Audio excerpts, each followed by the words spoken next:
What is your best, or worst, don't meet your hero's story? U/NOLA Comics fan responded. I met Weird Al and got starstruck and didn't know what to say to him. I finally blurted out, I know you probably hear this a lot, but I'm a huge fan. He smiled and responded, I do hear that a lot, but LVE never heard it from you. Made my day. U/Clobarella replied to this with. My husband was a huge Weird Al fan. In 2017 he was diagnosed with terminal cancer. Ever the optimist, he bought VIP tickets for a Weird Al concert with a meet and greet option for spring of 2018. Unfortunately, he passed away before the concert. The kids and I still went, my brother took my husband's ticket and joined us, and I brought a photo of my husband. When we went to the meet and greet, Al took a photo with my family while we held my husband's portrait. He didn't make a big thing about it, or say anything, he just smiled, shook his head. Yes, knowingly when I pulled the picture out and took the photo with us. I'll be forever grateful to him for letting us have that family photo with my kids, without bringing us all down by asking about it. He was exactly how we needed him to be. U/Sherry Small responded. I worked as a cashier in a State Line, Nevada casino in the early 80s. Part of our training included a warning that Bruce Dern often gambled in the early morning and he did not like to be recognized. LV been a huge Bruce Dern fan since Silent Running, and it was enough for me to spot him from across the room. One day, I'm training a new hire and Mr. Dern came to our window. I had forgotten to warn my trainee about him. After the trainee cashed out his chips, he says. Has anyone ever told you that you look just like Bruce Dern? Mr. Dern grins and says, I get that a lot, and walks away. Made my day. U/Agbishop responded. Went to see Penn and Teller in Vegas, and one of their magic tricks during the show involved the audience. The trick worked for everyone in my family, but not for me. Now they're well known for meeting people after their show, so we stayed, got autographs and photos with them. Even Teller was talking, they couldn't have been nicer. Penn asked me what did you think of the show, so my stupid mouth just fired back, your audience trick didn't work. He then asked my family, did it work for you? They all nodded and with an enthusiastic, yes. Without missing a beat, he turns to me, well, there's the problem, you're an idiot. Getting personally insulted by Penn was the high point of that Vegas trip, smiley face. U/Zarda's late fee responded. I met Will Wheaton at a big sci-fi con a few years ago. It was like halfway through the third day and he'd been signing stuff for hours. I got to the front of the line and he jumped out of his chair in excitement and yelled, are those Badalith earrings? So cool. He then proceeded to sign my dorky old TNG comic, with Wesley Crusher on the cover of course, and we put an earring on the cover so he could take a photo of Wes with it. We talked about open source software and EFF. Whole interaction took 3 to 4 minutes, but he was just totally there for it, despite having 100 other people he'd have to interact with. He later included the photo in his blog. U/Deleted responded. I met Terry Farrell, the actress who played Jadzia Dax on Star Trek Deep Space Nine, at a convention Q&A session when I was 15. She and another DS9 actress, Nana Vister for the Trekkies out there, were up on stage answering questions, and there were 2 lines leading to a microphone on either side of the stage. Well, suddenly on Terry's side, the mic went out, and without skipping a beat, Terry got off the stage and started holding out her own microphone to people so they could keep asking questions.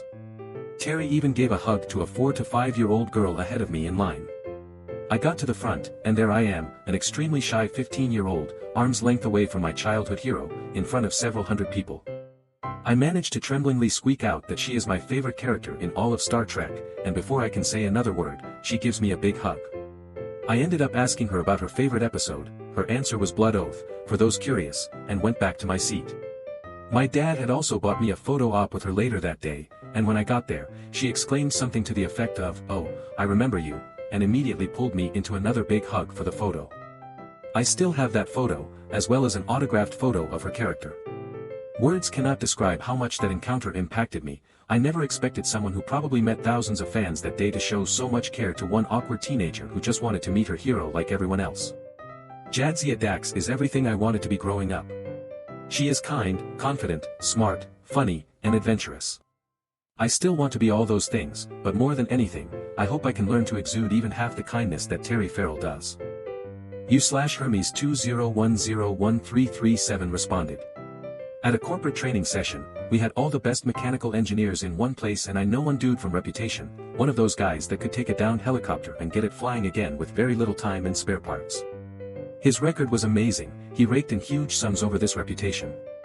I found out he'd sign off riskier projects under other people's names, so if it turned out to not be doable, his reputation would remain intact, and most of those miracle patchworks that I mentioned would be at the cost of tearing down other functional equipment, so he'd take a vehicle with torn to shit, boast about how he'd put it back together, then proceed to take parts from another of the same kind, but with minor damages and still working, break it down, and use that to repair his pet project, effectively breaking 3 to 4 vehicles to repair one and make himself look good.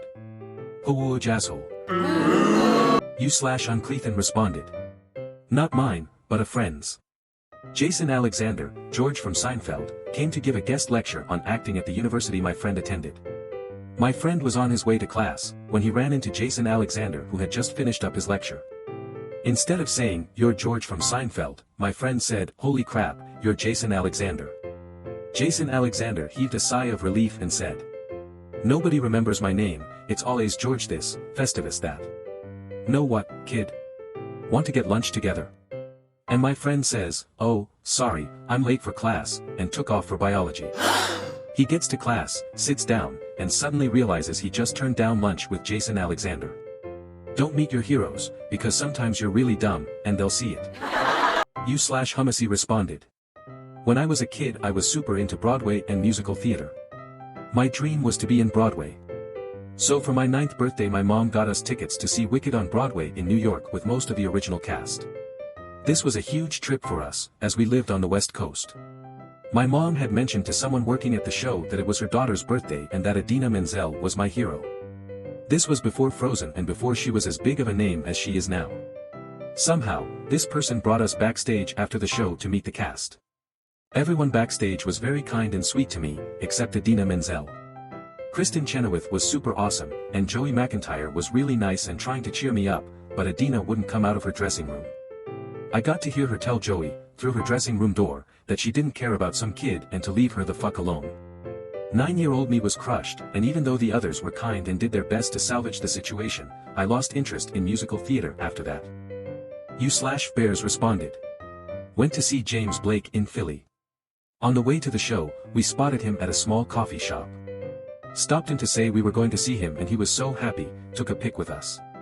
At the time, me and my buddies and I were running a small clothing company, high school biz, nothing big.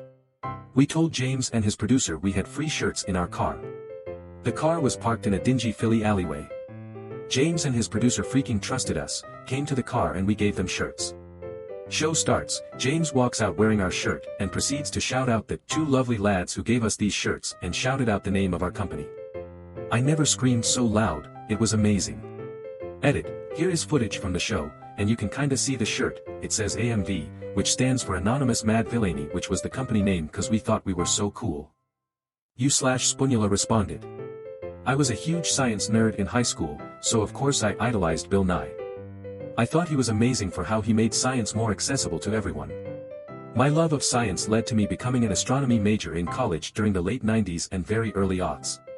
At that time, one of my astronomy professors let me know that Bill Nye had been hired to be the main speaker at my university's engineering open house, then asked if I'd like to be one of Bill's college guides for the day.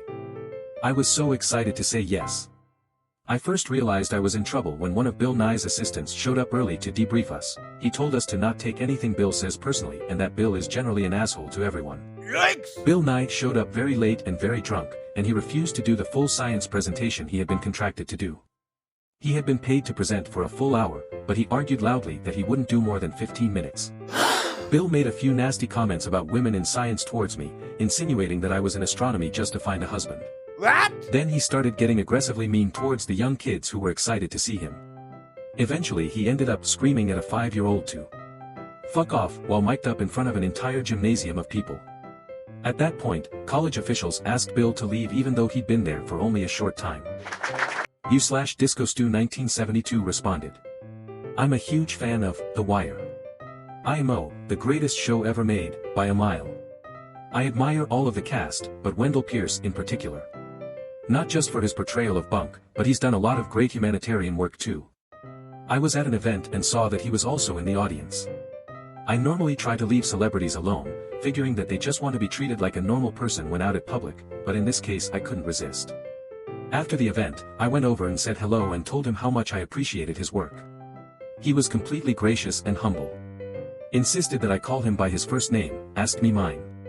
After chatting for a bit, he asked me what I did for work. I told him I'm a structural engineer. He then wanted to know my full name. I told him. My name, he exclaimed. We were just talking about you at dinner last night. He had had dinner with one of my clients the previous night and was so impressed by a structure I had designed that he asked the client who had designed it. Now I am not a famous engineer by any stretch, if there even are any. It was just an amazing bit of luck, plus the fact that he's a genuinely great guy. You/efficient Dismal responded. Worst, Joss Whedon, was in line for autographs when he started writing for Astonishing X-Men and the line was hours long. He took time with everybody else to answer their questions and be a person. Didn't even look up at me or make eye contact. Best, Max Brooks. What an amazing guy. He was late for his signing at an event I was at, but I was the only person who was in line for it. Everybody else bailed because he was late. Once he arrived, he apologized profusely. And we had an almost 30-minute time chat just about his book and his process. He personalized in his autograph, in my copy of World War Z, and was a great person to converse with. Honorable mentions for being great. Nichelle Nichols, Walter Koenig, Amber Benson, Peter Mayhew. You/Astamar responded. I met Leonard Nimoy at a convention once and he was absolutely lovely. My sister and I got my mom's favorite Star Trek movie signed for her, and he recorded a short message saying hello to her. She's a lifelong Star Trek fan. Mr. Spock was her favorite character. He told my sister and I what good daughters we were to be doing something so special for our mom, and was just a real sweet guy. At the end of the day, we realized that his signature had rubbed off of the DVD case and freaked out. We sprinted back to his booth, explained what happened, and offered to pay again to get him to re-sign it, this time on the inside, where it couldn't smudge. He said not to worry, signed it again, and then reiterated how lucky my mom was to have kids that cared so much. This was probably about 15 years ago and I still tear up when I think about how kind he was to us. You/Jester Guy responded.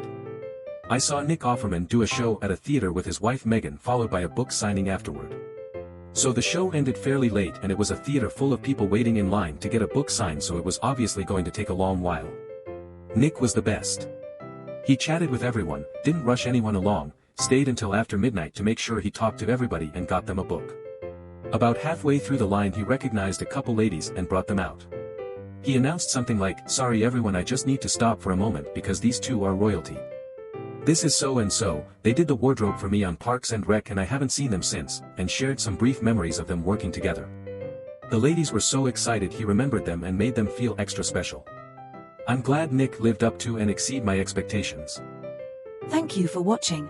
If you like this video you might enjoy the rest of my content. Check it out.